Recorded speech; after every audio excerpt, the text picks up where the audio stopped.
The list of Jedi survivors keeps growing and growing to much of our pleasure, but yesterday was just a shock to see Gungi again in the Bad Batch Season 2 trailer. It's going to be beautiful to see him actually a revamped model with newer and better graphics. I think it's going to be something special when we see Gungi, and we actually saw one fraction of a second where he was battling with his wooden green lightsaber. I can't wait to see that wooden lightsaber again, and for them to make a trip to Kashyyyk, as we see in the trailer too. We see Chieftain Tarful as well. It's going to be awesome. Season 2 looks to be something special together with Cody and a lot of other things. So it got me to thinking after I saw Gungi yesterday and updating the list basically to how many and which Jedi have actually survived Order 66, and to make matters even more interesting, how many of those Jedi are alive during the Obi-Wan Kenobi series, meaning that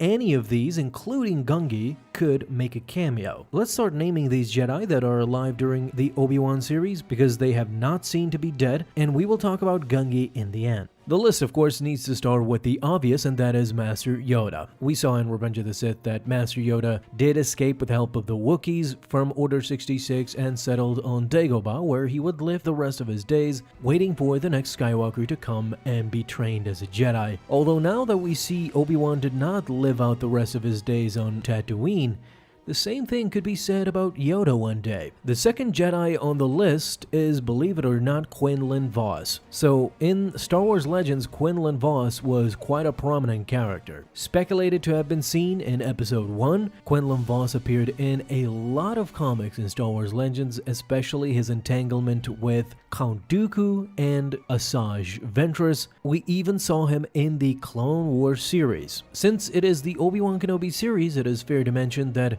Quinlan Vos and Obi-Wan grew up together, so don't be surprised if we get to see a hint, a cameo, or even a mention of Quinlan Vos during the Kenobi show. Since he did survive Order 66, in fact he abandoned the Jedi Order before Order 66, so nothing really is known about Vos's fate. One of the great younglings to escape Order 66 is, of course, Kanan, or Caleb Dume. As we see in Star Wars Rebels, he became a very prominent Jedi, as well as in the Bad Batch, a youngling that escaped Order 66. The story of his survival was shown in the Kanan comic series. It revealed that his master, Depa Billaba, in fact, sacrificed herself just in order to save Kanan. Unfortunately, sometimes the comics don't mean that much because we got to see a totally different story in the Bad Batch. His survival story was changed up a bit, to say the least, but whatever the case may be, Kanan, we know that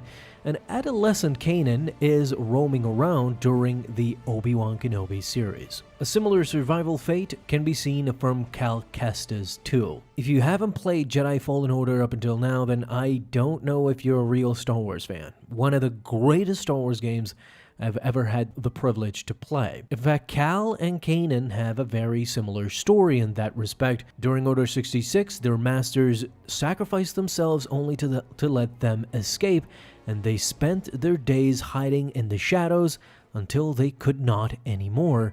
And now they are in the forefront.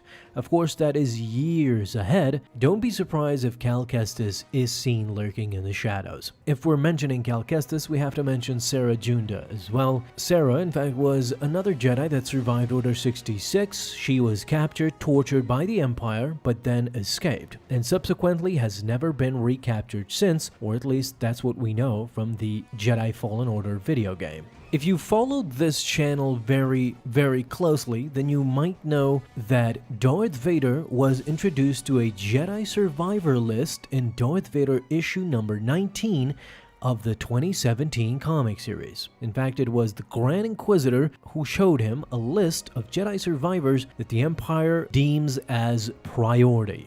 The list showcased Yoda and Obi-Wan Kenobi, but then it continued by adding in Coleman Kaj, Oppo Rancisis, Sirlock Elois, and Ka Moon Kali as surviving Jedi as well. Tier 1 of survivors that needed to be captured by the Empire as soon as possible. To the fans, Yoda and Obi-Wan are very much apparent, but Coleman Kaj and Oppo Rancisis might be more mysterious to some ordinary fans. Of course, to a lot of fans, we know that Coleman Kaj was not only an hungry Jedi Master, he actually was in the Jedi Council and can be seen in Revenge of the Sith, even in the Clone Wars series. In fact, this list shows that Coleman, the council member, did survive Order 66, so he may as well be alive during the Obi-Wan series, together with the infamous Oppo Rancisis. I'm sure a lot of you are familiar with Oppo Rancisis, the weirdest council member, but also one of the more enigmatic. His species was Thespiasan, and needless to say, he was old. In canon, it is shown that by the time of the High Republic era, which takes place 200 years before the Phantom Menace, Oppo Rancisis was already a prominent Jedi. 200 years before we see him as a council member in the Phantom Menace, he already was a Jedi High Council member. And according to this list, he survived Order 66 as well. Again, I would love to see Oppo Rancisis make a beautiful cameo in the Obi-Wan series in any way, shape, or form. Ahsoka Tano, of course, is an obvious choice.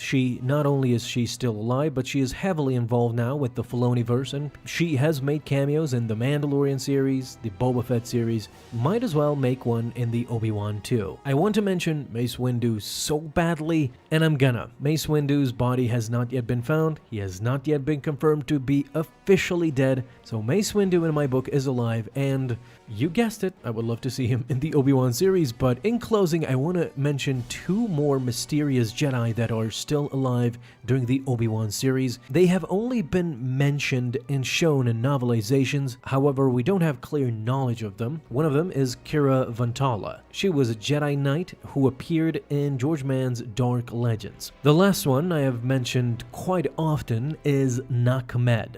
Nakmed is a very enigmatic figure from what I've been able to read about him. He was a Jedi Knight during the Clone Wars who began to doubt the Jedi Order and ultimately believed that they were too involved in politics. Therefore, Nakmed abandoned the Jedi Order, renouncing his vows, and he even married and started a family. He was so discontent with the Jedi that it went to the extent of that he believed the Empire's propaganda about Jedi rebellion. The last time we get a mention of Nakmed is just before the events of Star Wars The Force Awakens. That is decades ahead of Order 66. So Nakmed actually is mentioned as the longest living survivor of Order 66, undoubtedly is alive during the Obi-Wan Kenobi series. Honorable mention to Grogu as well, although he's not an active Jedi, so whatever. So yesterday we saw that Gungi is still alive, and until possibly he is killed in the Bad Batch Season 2, which I think won't happen, if he survives this season of the Bad Batch, then I think he is definitely alive during the Obi-Wan series, and could potentially make a cameo. Why I think he is most definitely alive is that Gungi is a very valuable character. I think Lucasfilm will definitely see this as an opportunity.